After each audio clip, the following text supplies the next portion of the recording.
এই শাহজাহানদের সরকার, তৈমুরদের সরকার,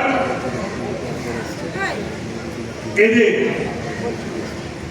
মানুষের আশীর্বাদ নিয়ে রায় নিয়ে নামানো যাবে সেদিন পর্যন্ত এই সংগ্রাম চলবে।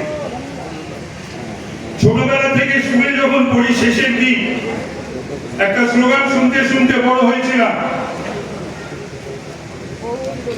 অত্যাচারের পরিণাম বাংলা হবে ভিয়েতনাম। বামপন্থীরা যদিও দিতেন আজকে অত্যন্ত প্রাসঙ্গিক, মার্কিন সাম্রাজ্যবাদের বিরুদ্ধে ভিয়েতনামিজদের লড়াই সংগ্রাম জয়ী হয়েছিলেন তারা। আজকে যারা উদ্বাহ হয়ে গতকাল নৃত্য করছিলেন,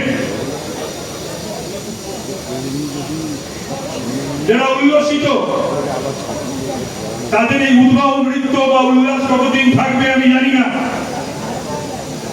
এই উদ্বাহ নৃত্য আমি ৭২ থেকে ৭৭ দেখেছি, এই উল্লাস আমি ৭৭ থেকে ১১ দেখেছি। ৩৪ বছর, যে ৩৪ বছর ধরে ৮২ পর থেকে মূলত একটা স্লোগান নির্বাচনের সময় দেওয়া হতো, সেই স্লোগান আজও দেওয়া হবে কেন, আজও দিতে হচ্ছে কেন? এটাই তো প্রমাণ করে বাংলায় কি বন্দোবস্ত, কি ব্যবস্থা চলছে। একটা সরকার নারকীয়, বর্বর, অসভ্য, মিথ্যাবাদী। বাংলায় পোস্টপোন ভায়োলেন্সের কথা বলছে, পোল আর নোপল।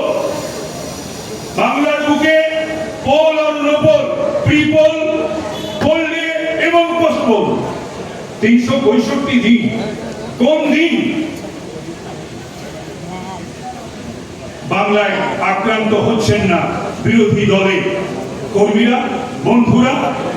মামুনি দাস বলে গেলেন দ্রৌপদীর বস্ত্র হরণের কথা, আমিও স্মরণ করিয়ে দিতে এসেছি।